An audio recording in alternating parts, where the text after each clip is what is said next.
Bo Nickel and Valentin Woodburn in the middleweight division. You already know. Do not parlay. Do not parlay. Do not parlay Bo Nickel. Okay, minus 2,500. If it's going to let me press his name.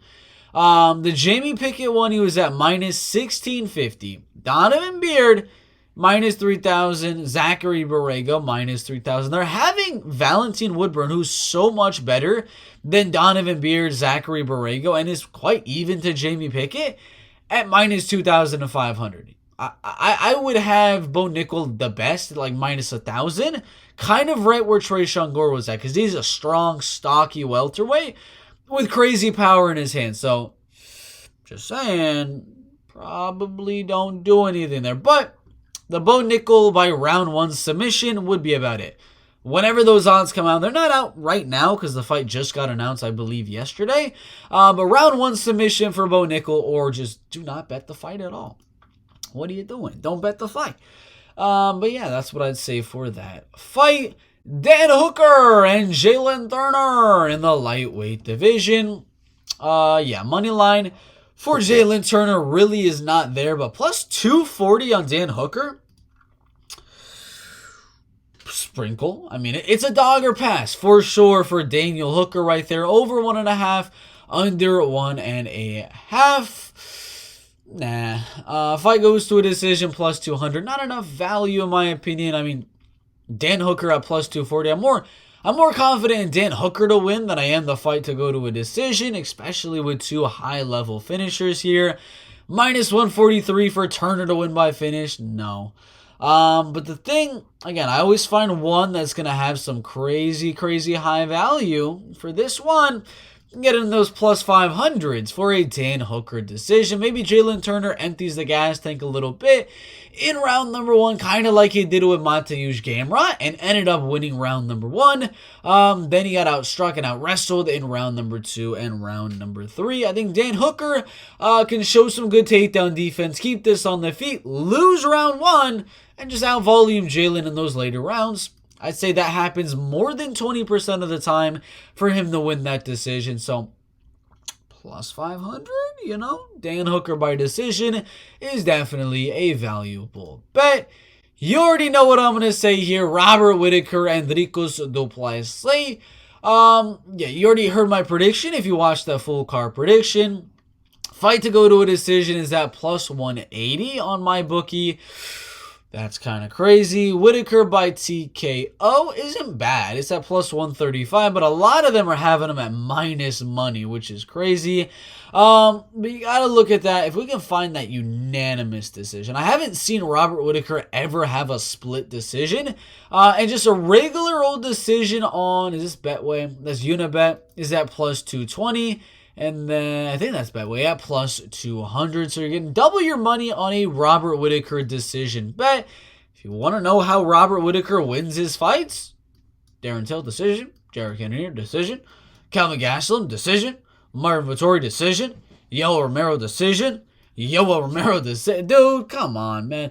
Plus 200, doubling your money on a Robert Whittaker decision is value. I'm not seeing any unanimous decision bets. I'm assuming that'd be like plus 250. But that's what I'd be sprinkling on a quarter unit, maybe a half unit on Whittaker decision or unanimous decision. Brando Moreno and Alessandre Pantoja in the flyweight division. It's an interesting one. The money line, I don't think there's a lot of value either way on Moreno or Pantoja. Fight goes to a decision is fairly 50-50 right there. If you're getting 50-50 on it, maybe you bet a little bit on that plus money. The starts round 2s, all of that, I don't think you should do, because this could be just one of those random finishes. They could be fighting really, really even for 3 straight rounds, and then boom, something happens. I believe if Moreno is going to get the finish, it will be in those later rounds. Like round number 3, round number 4, kind of like his Kai Kara France fight, but I'm not liking much. I'm gonna be honest. I don't really like the money line either way.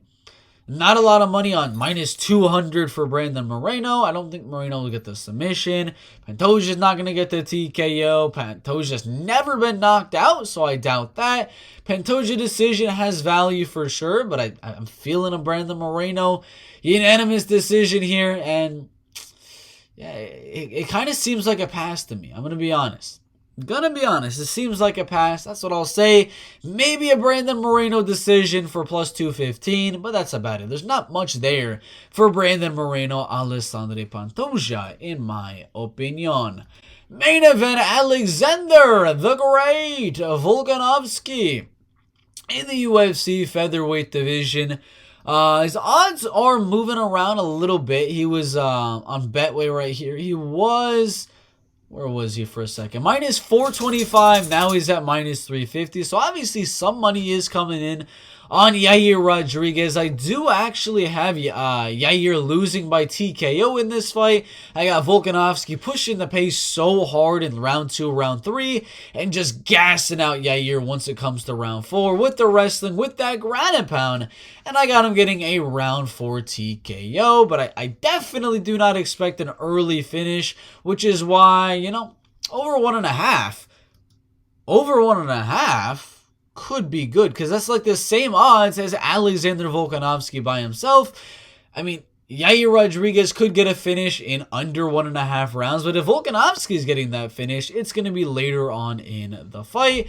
So that over 1.5, I believe, is pretty solid. The Volkanovski to win and the over 1.5 is very, very solid. There's one that I see every now and then. I don't think it's on here, but it's like Volkanovski to win in round 3, 4, 5, or by a decision. I like those type of bets, especially for an Alexander Volkanovski fight where he just continues to get better and better and better as the fight goes on. That'd be it. Over 1.5 in the parlays. Put Volkanovski by round 4, round 5, or decision.